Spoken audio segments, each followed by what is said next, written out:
Look at there, we can get some a good bit of potatoes with that topping, like so. See that? All those pecans, crunchy pecan topping on those sweet, spicy, cinnamony yams. Okay, here's the moment of truth.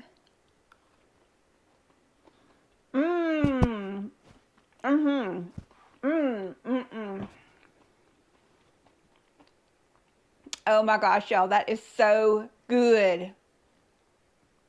Try it. You will love it. It is delicious. I'm about to eat me a whole big slice of that. It is so good. I am making a 3-course meal today. I'm just doing it in 3 different videos because I know everybody doesn't have time to watch all 3 courses being made at once. I'm doing the Hawaiian chili. I'm doing some broccoli cornbread, broccoli and cheese cornbread, which smells so good. And the chili smells so good. I'll give y'all a peek at them.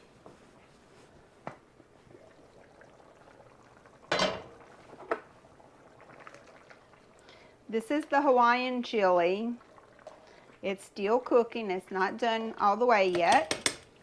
And this is the broccoli and cheese cornbread, which also smells divine.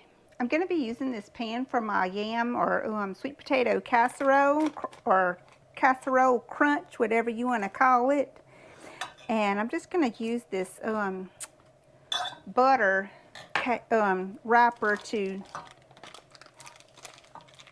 butter this dish with. I've seen a lot of cooks do that. Some of them save the wrappers in the freezer and they take them out and use them whenever they butter a dish. So I thought, since I just emptied this one, why not get all the butter off of it and use it for this? It worked pretty good too. For our sweet potato crunch, we're going to be using some sweet potatoes that I had baked the other day. I had them in the refrigerator and I pulled them out and peeled them. And they're nice sized potatoes. See the size of my hand up next to them? So there's 4 of them. And what I'm going to do is just kind of break them like this and get them into the bottom of this pot. And then I'm going to add my other ingredients on top of it. Before I get too many potatoes in the bottom of that pot, I want to put a 1/2 of a stick of butter down in there so that can start melting and my potatoes won't stick. And I love lots of butter with my potatoes. Let's get that onto a burner where that butter can start melting. Sorry about the noise, guys. And I'm going to cut the rest of these potatoes down in there.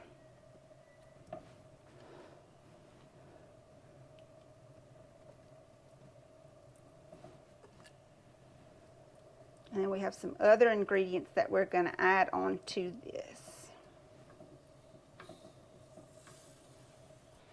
This recipe calls for a cup of sugar. So what I'm going to do is use a 1/2 cup of brown sugar and a 1/2 cup of white sugar.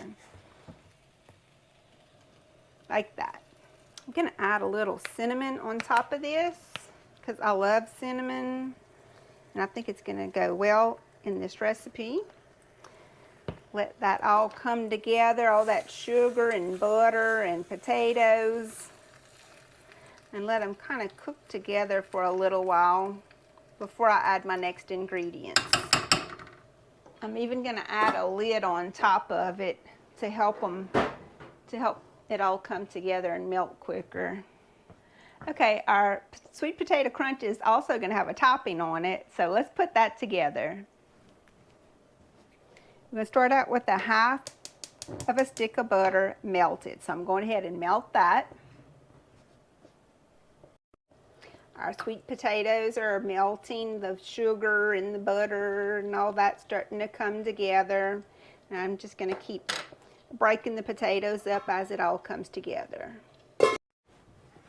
Our recipe also calls for 3 eggs beaten, and this is going to go into the filling, the sweet potato filling.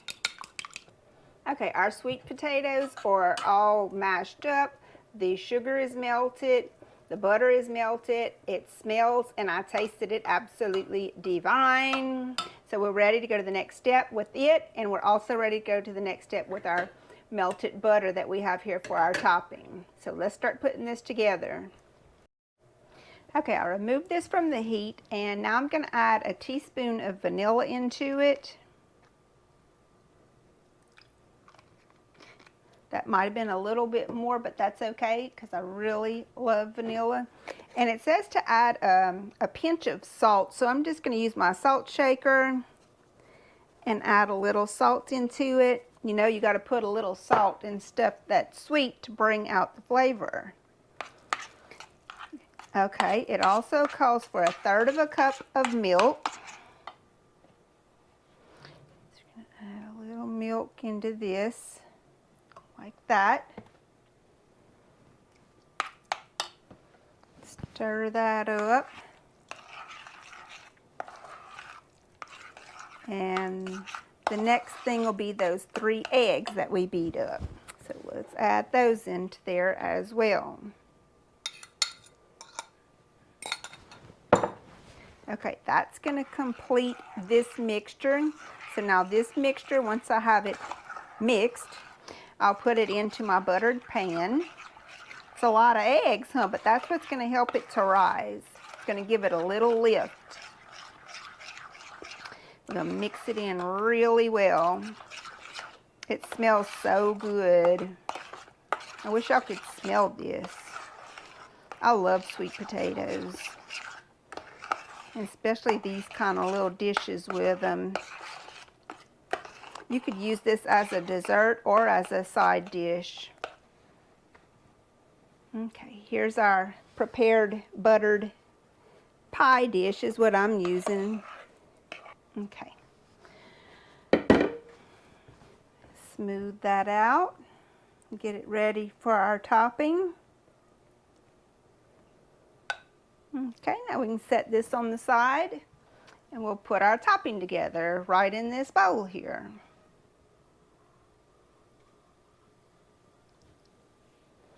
The topping is going to call for 1 cup of brown sugar,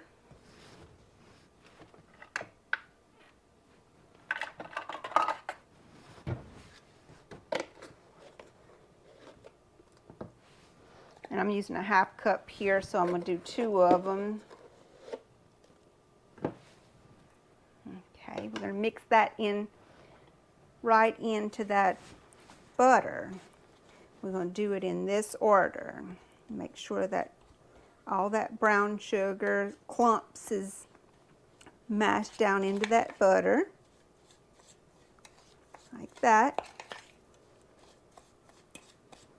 You know that's going to be good too, huh? That topping. I'm going to add some flour in it too.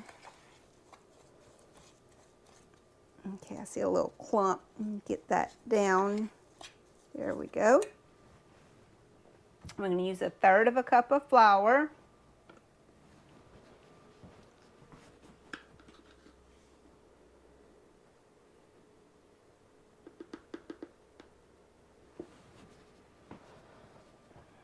Okay, 1/3 cup of flour. Mix that in there.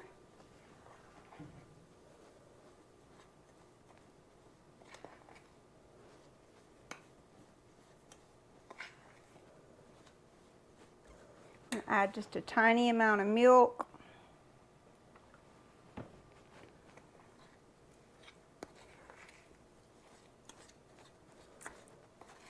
There we go, that looks good. And into that, I'm going to add some chopped pecans. I did about 1 cup because I like pecans a lot. You can use them or not use them, depending on what you like, but if you do use pecans, make sure you check them well for any shells in them. I even found a rock in some one time, so make sure you always check your pecans when you're using pecans. I like to lay them out on a plate and where I can spread them out and really examine them well for shells or any stray items. Even if you shell them yourself, you might still find some stray items in there. So always be on the lookout for that. You don't want any broken teeth, that's for sure. Okay, So we got this where we want it, and time for the pie to come back to us so we can get the topping onto it. Now this is not very hot anymore, so I'm just going to use my clean hands to sprinkle it over the top of this.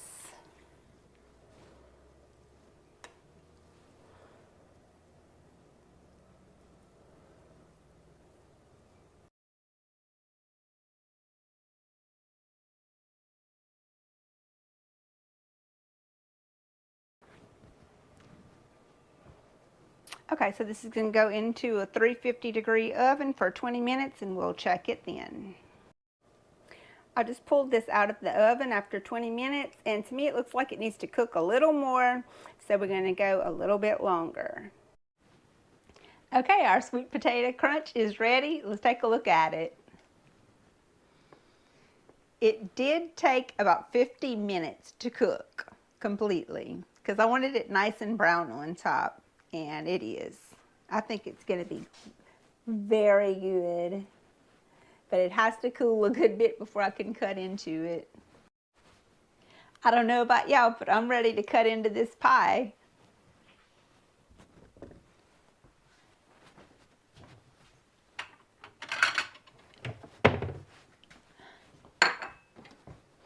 Okay, let's see if we can get us a nice little piece of it. It's actually a casserole. I don't know why I'm calling it a pie and slicing it like a pie too.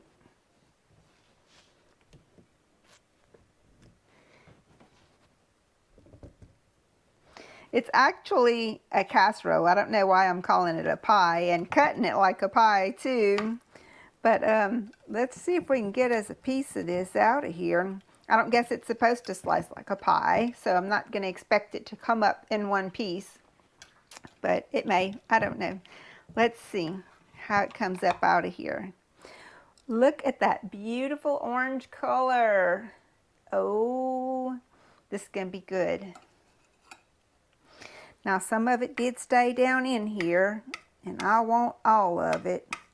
So I'm going to try to get that out of there, maybe using a spoon.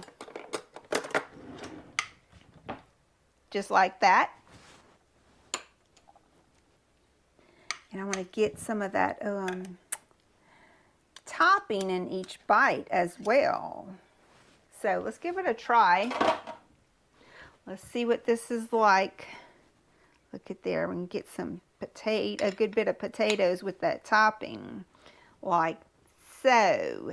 See that? All those pecans, crunchy pecan topping on those sweet, spicy, cinnamony yams.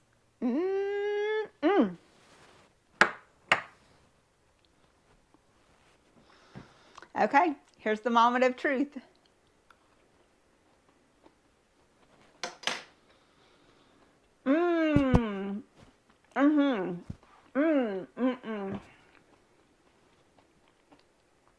Oh my gosh, y'all, that is so good. Try it. You will love it. It is delicious. I'm about to eat me a whole big slice of that. It is so good. Try it. It's good. Let me tell you right now, you're going to be hard pressed to find a recipe that's going to beat this sweet potato crunch.